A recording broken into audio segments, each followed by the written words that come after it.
Hello friends, welcome to my YouTube channel Vyas tutorial Jodhpur. Friends, previous class के अंदर हम लोगों ने डिस्कस किया था इलेक्ट्रिसिटी के बारे में। हमने पढ़ा था इलेक्ट्रिक करंट, ठीक है, definition of electric current, potential difference, electric potential. Okay, आज वाली जो क्लास है, इस क्लास के अंदर हम लोग जो टॉपिक ले रहे हैं वो टॉपिक हम लोग ले रहे हैं ओम्स लॉ। ओके फ्रेंड्स, आप लोगों को पता है कि ओम्स लॉ जो है बहुत ही इंपॉर्टेंट टॉपिक है और ये आपके 10th और 12th दोनों में आता है। तो हम आज जिस क्लास को ले रहे हैं वो है क्लास 10th का, ठीक है ना। क्लास 10th का ये टॉपिक है और चैप्टर है ये 12 नंबर चैप्टर। ओके, इस चैप्टर के अंदर हम आज डिस्कस करेंगे ओम्स लॉ के बारे में। What is Ohm's law? Ohm's law होता क्या है ये आपको पहले बताना है, ठीक है। तो मित्रों, वैसे ओम्स लॉ का नाम आते ही बच्चे सोचते हैं यार बहुत ज़्यादा हार्ड होगा, ऐसा कुछ भी नहीं है। ये देखो, मैं आपको एक डायग्राम से समझाता हूँ। देखो, ये एक डायग्राम है, इसके दो पॉइंट हैं। ये कंडक्टिंग वायर समझ लीजिए, इसके दो पॉइंट हैं ए और बी। ओके, इन दो पॉइंटों के बीच में अगर हमें पोटेंशियल डिफरेंस निकालना है, ठीक है, तो एक वोल्ट मीटर लगाना पड़ेगा V। वोल्ट मीटर हमेशा पैरेलल लगेगा क्योंकि वोल्ट मीटर का R बहुत ज्यादा होता है। जो इसका R होता है ना, R मतलब रेजिस्टेंस, वो मैक्सिमम होता है। क्लियर है? तो अब मैं आपको ये बताना चाहूंगा कि ये हमारा एक सर्किट बन गया।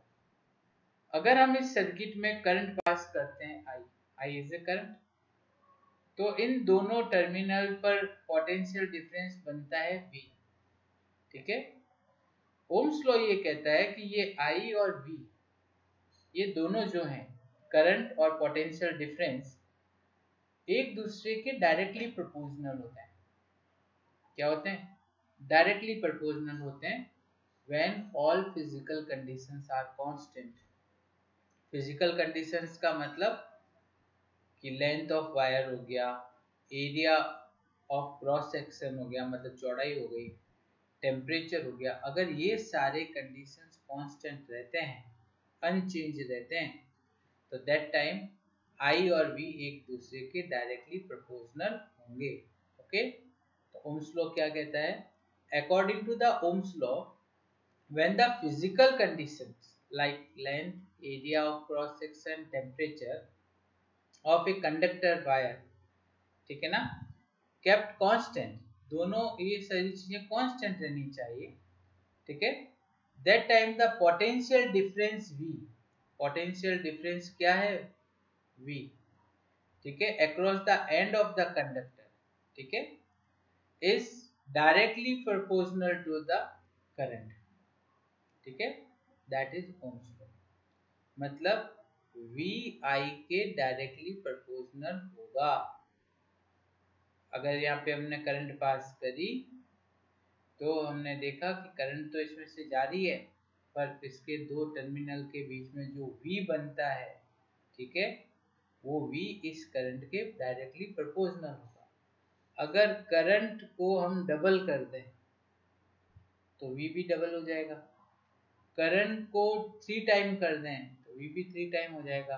करंट को हाफ कर दें तो V भी हाफ हो जाएगा। मतलब जिस प्रोपोर्शन में आपने करंट को बढ़ाया है या कम किया है, उसी प्रोपोर्शन में V भी बढ़ेगा या कम होगा। ओके, चलिए, तो V is a directly proportional to the I। और फ्रेंड्स, आप लोगों को पता है कि जब हम प्रोपोर्शन का साइन हटाते हैं और इक्वल का साइन लगाते हैं, बराबर का साइन लगाते हैं, तो हमें एक कांस्टेंट देना पड़ता है और वो हमने दिया है R। R is a constant, ठीक है। इसको हम बोलते हैं रेजिस्टेंस,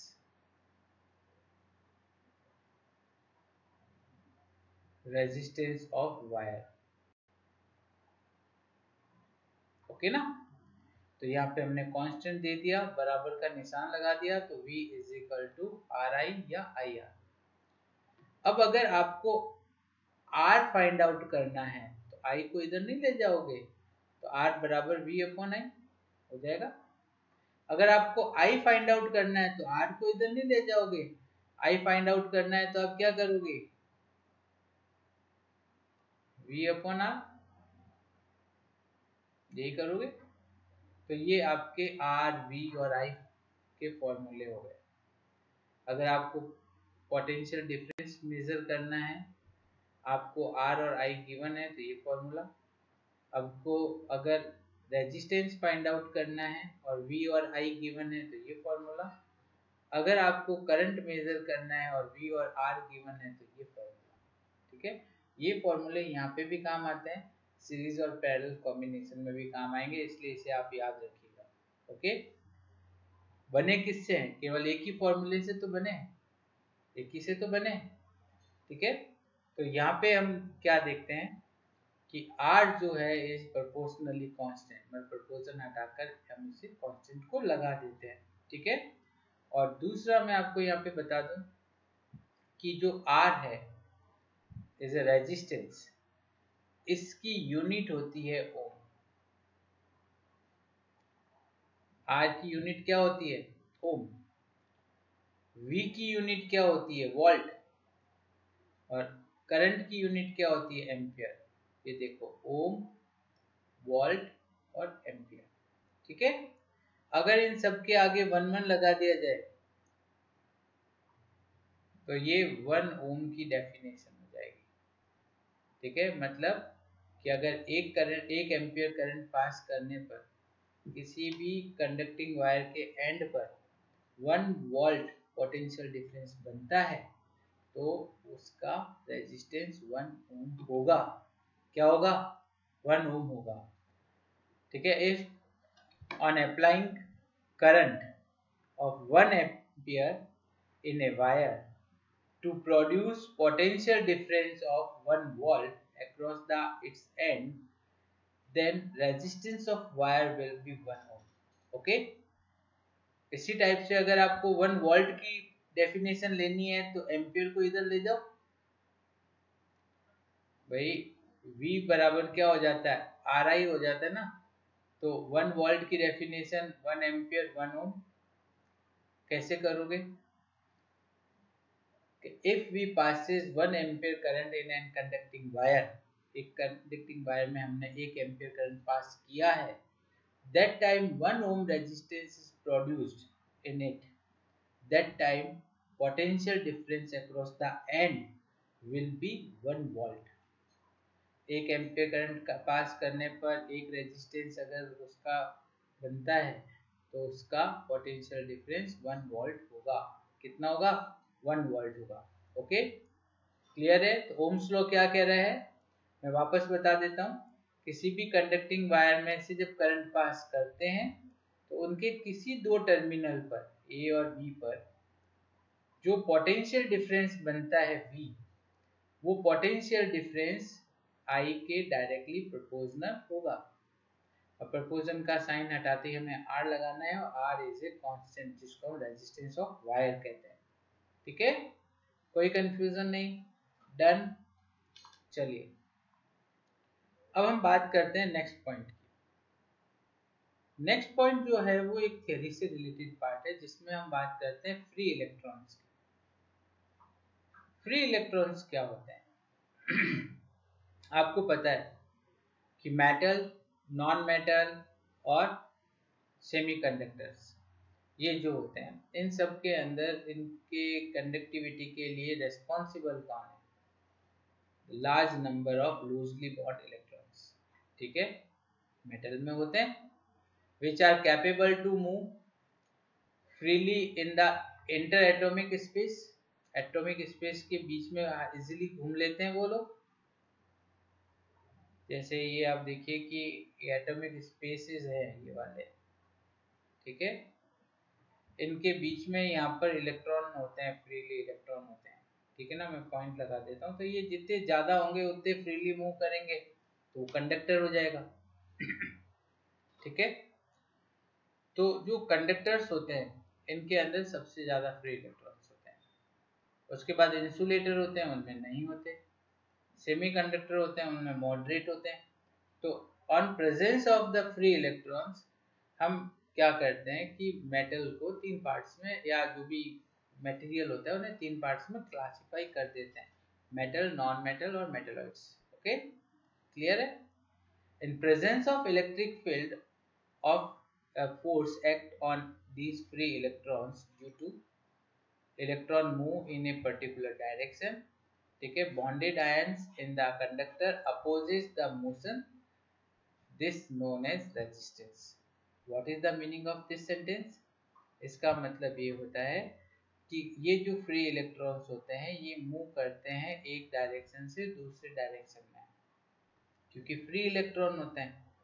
ठीक है, अब जब ये मूव करते हैं तो उस समय क्या होगा कि इसके अंदर, कर्सर कहाँ चला गया, ये रहा, इसके अंदर जो बॉन्डेड आयंस होते हैं, बॉन्डेड जो केमिकली बॉन्डेड आयंस होते हैं जो फ्री नहीं होते, वो क्या करते हैं कि इसके मूवमेंट का अपोज करते हैं, उसका विरोध करते हैं। And that opposition of movement of electron is called resistance, उसको हम रेजिस्टेंस कहते हैं। ओके, क्लियर है? तो हम ये बोल सकते हैं hurdle in flow of current is resistance.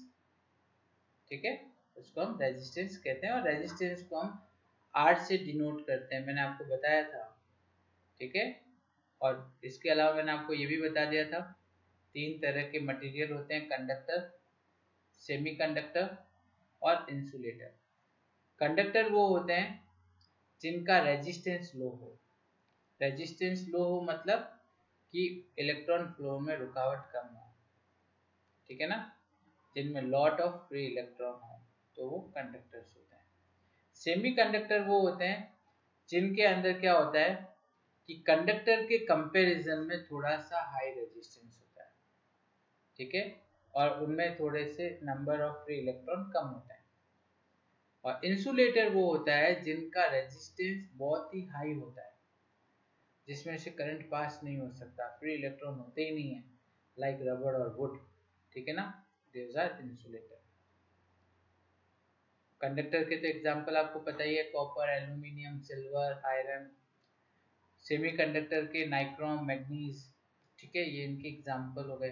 और इंसुलेटर में तो कोई भी ऐसी चीज जिसमें करंट पास नहीं होती हो वो इंसुलेटर होंगे। चलिए, नेक्स्ट वन इज रेजिस्टेंस। मैंने रेजिस्टेंस के बारे में आपको बताया तो था।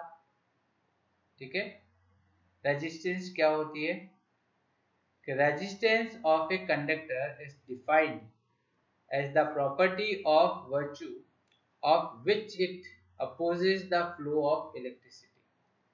मैंने आपको बताया था फ्लो ऑफ इलेक्ट्रिसिटी इलेक्ट्रॉन से, मूवमेंट से होती है। उनको अपोज कौन करता है, उनको अपोज कौन करता है, बताइए बताइए बताइए। बॉन्डेड आयंस अपोज करेंगे, और that is resistance of conductor. Okay, तो ओम्स लॉ की अगर हम बात करते हैं तो ओम्स लॉ क्या कहता है, V is equal to I R. Okay, तो R इक्वल टू क्या हो जाएगा, V अपॉन आई ना। ठीक है, और इसमें सम में 1 1 लगा दो तो 1 ओम की डेफिनेशन हो जाएगी, और क्या, 1 ओम, 1 वोल्ट, 1 एम्पियर, बस।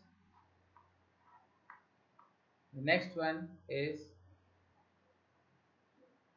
important point, dependence of resistance. Friends, ये बहुत इंपॉर्टेंट टॉपिक है, इसकी थ्योरी हम अभी आज डिस्कस करेंगे after the completion of chapter. Okay, मैं इनके ऊपर जो भी न्यूमेरिकल्स बनते हैं या बने हैं उनका एक स्पेशल सेशन लेके आऊंगा, जिसमें हम न्यूमेरिकल्स को ही डिस्कस करेंगे कि ये न्यूमेरिकल कैसे होगा, ये न्यूमेरिकल कैसे होगा, और क्या ट्रिक्स हैं उनको करने की, कैसे हम उसको सिंपलीफाई कर सकते हैं। बट आपसे मैं ये चाहूंगा कि आप ये जो मैं फॉर्मूलाज यहाँ पे करवा रहा हूँ उन फॉर्मूलाज को आप लर्न करें। ठीक है, तो हम बात करते हैं रेजिस्टेंस कौन कौन से फैक्टर पर डिपेंड करता है।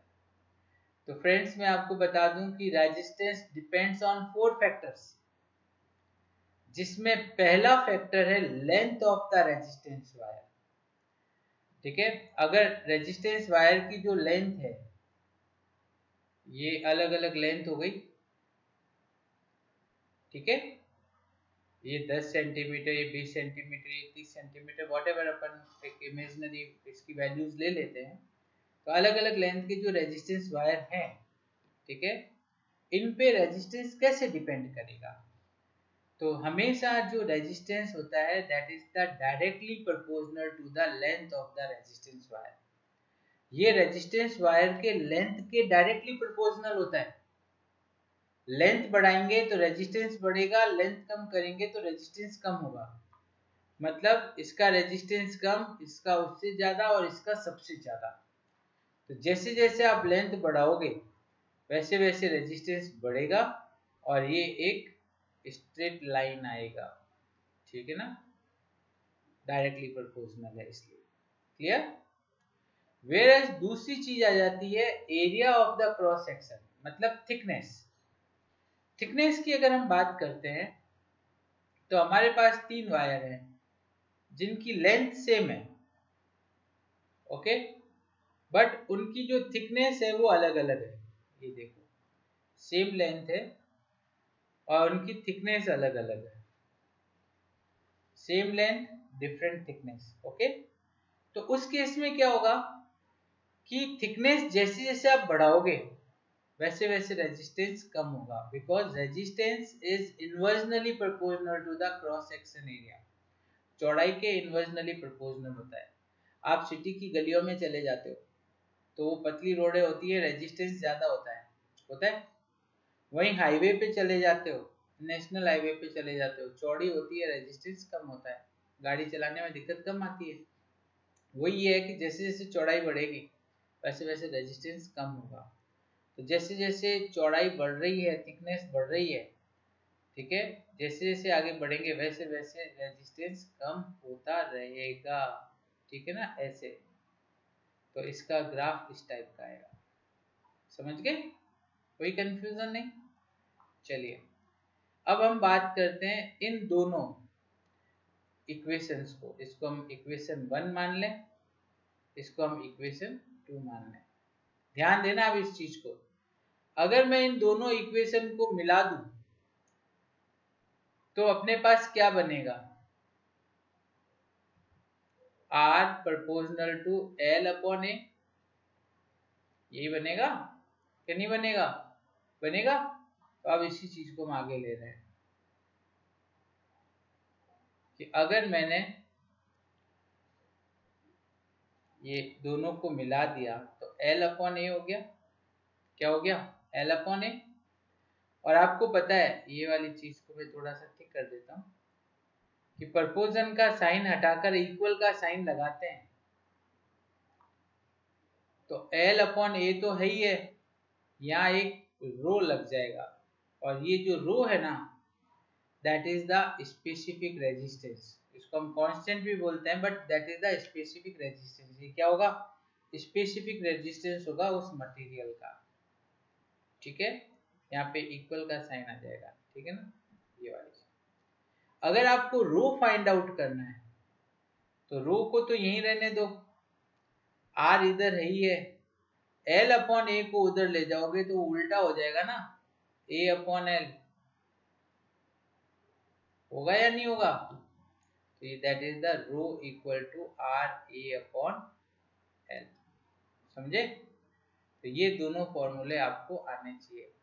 अगर यहाँ पे अगर रो पूछ लिया जाए तो ये फॉर्मूला, ठीक है ना, ये फॉर्मूला हो जाएगा। और अगर आपको आर पूछ लिया जाए तो ये फॉर्मूला, आर मतलब रेजिस्टेंस, रो मतलब स्पेसिफिक रेजिस्टेंस और रेजिस्टिविटी। इसको हम रेजिस्टिविटी भी कहते हैं, ठीक है ना, क्या कहते हैं, रेजिस्टिविटी। तो आप यहाँ देखो कि अगर किसी भी वायर का जो क्रॉस सेक्शन एरिया है वो 1 मीटर है, उसकी लेंथ 1 मीटर है, ठीक है, तो रो और आर इक्वल हो जाएंगे, मतलब ये और ये दोनों 1 1 हो गए, तो specific resistance is equivalent to resistance. Okay ना, मतलब एरिया और लेंथ अगर 1 1 मीटर हो जाए तो रो इक्वल टू आर। समझ गए? क्लियर है? कोई कंफ्यूजन नहीं। और एक और पॉइंट इसमें आता है कि the specific resistance is the resistivity of a metal is defined as the resistance of a wire. ठीक है, जो रेजिस्टेंस का वायर जो बना है, that substance 1 metre in length, their length will be 1 meter, okay, and their cross section area, ठीक है, 1 square metre, ठीक है, ऑफ क्रॉस सेक्शन, मतलब चौड़ाई 1 मीटर होगी, लेंथ 1 मीटर होगी, तो हम उसको स्पेसिफिक रेजिस्टेंस कंसीडर करेंगे। ओके, अब हम बात करते हैं इनकी यूनिट क्या होगी। अब जैसे मैंने आपको यहाँ बताया रो बराबर आर ए अपॉन एल, तो अब आपको आर की यूनिट तो पता ही है, ओम होती है। ठीक है, एरिया की यूनिट क्या होती है, मीटर स्क्वायर। लेंथ की यूनिट क्या होती है, मीटर। तो मीटर से मीटर कट हो जाएगा, तो इसकी यूनिट क्या रह जाएगी, ओम मीटर।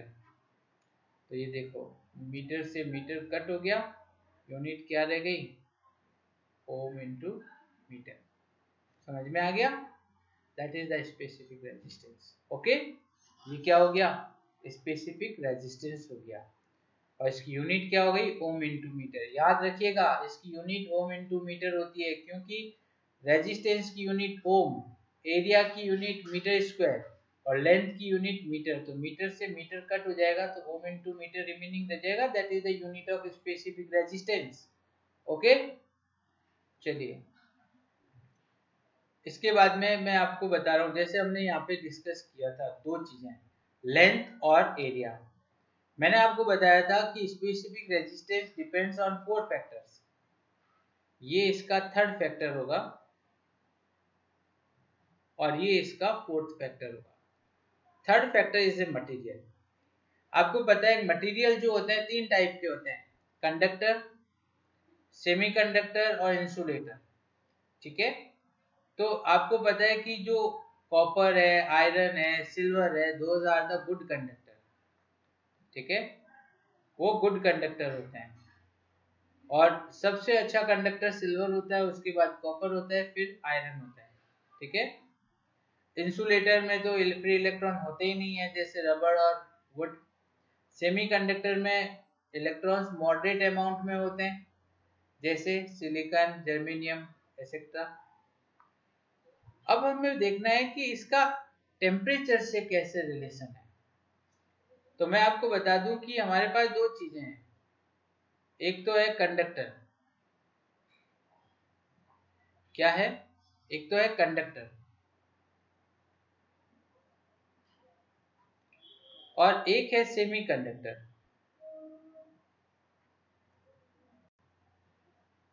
ओके, टेम्परेचर से इनका क्या रिलेशन है, मैं आपको ये बताना चाह रहा हूं, टेम्परेचर से कंडक्टर और सेमीकंडक्टर का क्या रिलेशन है। तो मैं बता देता हूं कि जो रेजिस्टेंस होता है that is the directly proportional to the temperature in conductors. जो कंडक्टर्स होंगे उन कंडक्टर्स का रेजिस्टेंस टेम्परेचर के डायरेक्टली प्रोपोर्शनल होगा। मतलब टेम्परेचर बढ़ाओगे तो रेजिस्टेंस बढ़ेगा, टेम्परेचर बढ़ाओगे तो रेजिस्टेंस बढ़ेगा, टेम्परेचर कम करोगे तो रेजिस्टेंस कम होगा। कंडक्टर्स के अंदर ऐसा होता है। पर सेमीकंडक्टर्स के अंदर जो रेजिस्टेंस होता है ना, वो टेम्परेचर के इन्वर्सनली प्रोपोर्शनल होता है। टेम्परेचर बढ़ाने पर रेजिस्टेंस कम होता है और टेम्परेचर कम करने पर रेजिस्टेंस बढ़ता है। अब आपको पता है कि पुराने जमाने में जो टीवी आते थे, रेडियो आते थे, टेप रिकॉर्डर आते थे, जैसे जैसे वो गर्म होते थे वो बंद हो जाते थे, पता है ना। शायद आपको नहीं पता, आप अभी इस एज के नहीं हो, पर जो आपके बड़े हैं, आपके बुजुर्ग हैं, उनको पता है कि पहले गर्म होने पर रेडियो बंद हो जाता था, टेप बंद हो जाती थी। टीवी बंद हो जाता था, क्योंकि टेम्परेचर बढ़ता था तो रेजिस्टेंस बढ़ता था, और रेजिस्टेंस बढ़ता था तो करंट रुक जाता था। ओके, पर आजकल हम लोग क्या करते हैं, डिवाइसेस के अंदर क्या करते हैं, सेमीकंडक्टर्स लगाते हैं, जैसे जर्मेनियम, सिलिकॉन चिप वगैरह लगाते हैं। तो उनमें क्या होता है, जैसे जैसे टेम्परेचर बढ़ेगा वैसे वैसे रेजिस्टेंस कम होगा। तो आपने देखा होगा कि आजकल के डिवाइसेस जब गर्म होते हैं वैसे वैसे वो तेज होते हैं, बिकॉज उसमें सेमीकंडक्टर होता है और ये वाला प्रॉपर्टी उसमें यूज आता है। अब एक और चीज आती है इसके अंदर जिसको मैं आपको यहाँ बताना चाहूंगा, वो ये है, सम मेटल्स, कुछ मेटल्स ऐसे होते हैं या कुछ कंपाउंड होते हैं जिनकी कुछ यूनिक प्रॉपर्टीज होती हैं। ठीक है, उनमें हम क्या करते हैं कि जब हम उनके टेम्परेचर को डिक्रीज करते हैं, डिक्रीजिंग द टेम्परेचर, ठीक है, their resistance also decreases. Temperature कम करेंगे तो रेजिस्टेंस कम होगा, किसमें होगा, कंडक्टर्स में होगा। ठीक है, and on a particular temperature, यहाँ ध्यान देना, on a particular temperature there resistance suddenly drop to zero, उसका आर जो है वो जीरो हो जाता है। ठीक है, this effect known as super conductivity, वो सुपर कंडक्टर बन जाता है। तो अगर टेम्परेचर को कम करते रहोगे तो आर कम होता रहेगा, और एक टेम्परेचर पे कुछ मेटल्स सुपर कंडक्टिविटी शो करते हैं, मतलब कि उनका आर जीरो हो जाता है। ठीक है, अब उसका एग्जाम्पल क्या लेंगे हम, एक मरकरी जो है आपने देखा होगा, ऐसे लिक्विड स्टेट में मेटल होता है, वो सुपर कंडक्टर है 4.2 के टेम्परेचर। आपको पता है कि 4.2 के को, एक मिनट में इसको रब कर देता हूं, आपको पता है कि 4.2 के को अगर मेरे को डिग्री सेंटीग्रेड में कन्वर्ट करना है तो इसको -273 से करना पड़ेगा। ठीक है, तो ये कितना हो जाएगा, 268.8 माइनस, मतलब -268.8 डिग्री सेंटीग्रेड पर मरकरी सुपर कंडक्टर है। ठीक है ना, मरकरी सुपर कंडक्टर कौन से टेम्परेचर पर है, -268.8 डिग्री सेंटीग्रेड, डिग्री सेंटीग्रेड, ये केल्विन दिया हुआ है यहाँ पे, ध्यान देना इस चीज को, बच्चा यही गलती करता है, यही उसके मार्क्स कटते हैं। ठीक है ना, तो ये आपको याद रखना पड़ेगा।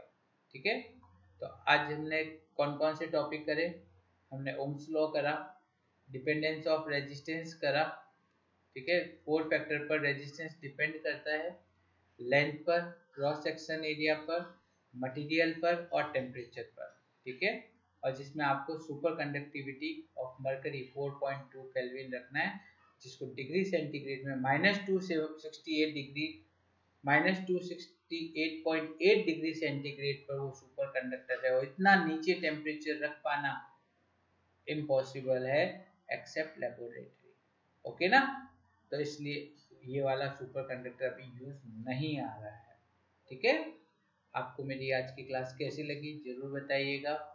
ठीक है, और दूसरा मैं आपको ये कह रहा था कि आप अपने फ्रेंड्स को ज़्यादा से ज़्यादा नंबर में ज्वाइन करें, सब्सक्राइब करें, शेयर करें, ठीक है, और कमेंट करें। ठीक है, बाय।